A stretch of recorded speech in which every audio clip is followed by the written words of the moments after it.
আজকে যদি ইমানের পরীক্ষা চলতেছে, আজকে কিন্তু ওলামায়ে কেরাম কি বয়ান করবে, আজকে ওলামায়ে কেরাম কি বয়ান করবে, ওলামায়ে কেরাম কলিজার মধ্যে আগুন, কলিজার মধ্যে ওলামায়ে কেরামের আগুন। আজকের টঙ্গীর ময়দানে, বিশ্ব ইজতেমার ময়দানে যারা যাদেরকে শহীদ করা হয়েছে তারা মুসলমান, আজকে যারা মারছে তারাও নামধারী মুসলমান।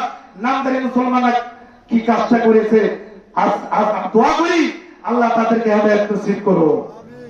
ইমানদারদের আলামত তো সবসময় বিভিন্ন, এই জন্য সত্যিকার ইমান যদি থাকতো তাহলে একটা ইমানদারের দায়িত্বের সময় কি করতে পারে না, মারতে পারে না।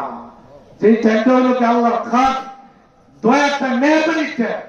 এই জন্য এখন তো আমরা মুসলমান, আমাদের পিছনে কিছু অনেক কি আছে, ইসলাম মুসলমানদের বিরুদ্ধে গভীর ষড়যন্ত্র চলতেছে, আমরা সবাই জানি কম বেশ।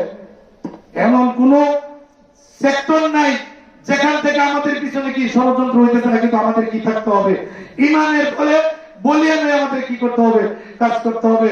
কুফরি শক্তি একের পরে মুসলিম দেশসমূহকে গায়ের দিকে অন্যায় ক্ষেত্র দখল করে নিচ্ছে, রক্তের হুলি খেলা কালামে পেটেছে। আমরা জানি মুসলমানদের বাণিজ্য, ধন সম্পদ সবকিছু লুট করে নিচ্ছে।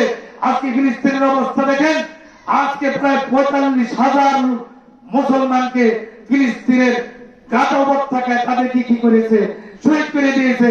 লক্ষ লক্ষ মানুষকে তারা বিটাবাড়ি হারাতা হয়ে তারা কি হয়েছে, দেশ ছাড়তে বাধ্য হয়েছে, তাদেরকে কি করে আহত করেছে, কারা করতেছে, বিদুর্মীরা করতেছে।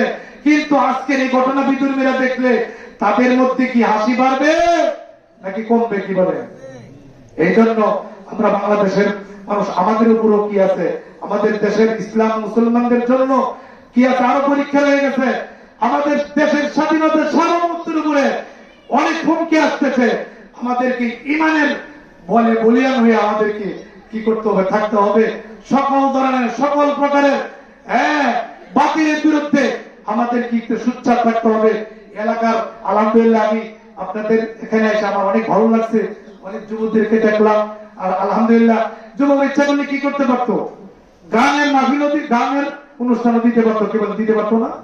আমি আপনাদেরকে গত শনিবারের ঘটনা আমি শুনে দিয়েছি যে এলাকার ভিতরে সবকিছু হয়ে গেছে, পোস্টার হয়ে গেছে, হ্যান্ডবিল হয়ে গেছে, কার্ড হয়ে গেছে।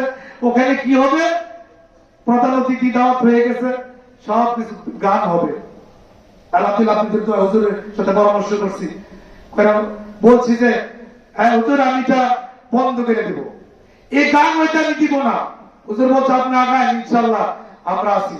শেষ পর্যন্ত এই গান সবকিছু 3 দিন আগে বলছি এই প্রধান অতিথি চলবে, বিশেষ অতিথি চলবে, সব চলবে।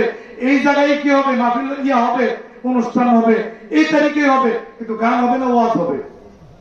যখন আমরা 2-3 জন লোক যখন এরকম মজবুত ভাবে যখন আমরা দাঁড়াইলাম, তখন সভাপতি যিনি ছিল উনিও আমাদের লোক, সবাই বলছে ঠিক আছে আলহামদুলিল্লাহ সুন্দর একটা প্রস্তাব দিয়েছে। আলহামদুলিল্লাহ আপনাদের দোয়া, এই মাঠের ভিতরে বিশাল বড় মাঠ, মাঠের ভিতরে গান না রেখেছে, এটা কি কিসের আলামত?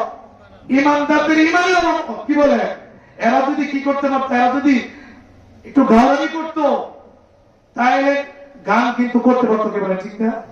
কিন্তু বাংলাদেশের যুবকরা আলহামদুলিল্লাহ তাদের চেঞ্জ পাইলে গেছে।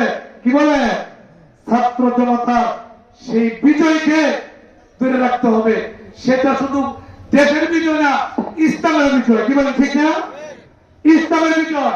এই ওয়াজ করাইতে গেলে কি লাগবে, পারমিশন লাগছে। আমরা তো মাদ্রাসায় ওয়াজ করি প্রতিটা বছর, ওয়াজের সিজনে 1-1.5 মাস আগে থেকে টেনশন, কি কোন লাগবে, পারমিশন লাগবে। কোথা থেকে? ডিসি অফিসে। কোথা থেকে? পারমিশন লাগে, লাগবো আর লাগবে না ইনশাল্লাহ, আশা করি না। আপনারা দোয়া করবেন। আর এই ধরনের মাহফিলে এটা আমাদের জন্য খোরাক আছে। আলহামদুলিল্লাহ কর, আলহামদুলিল্লাহ কর।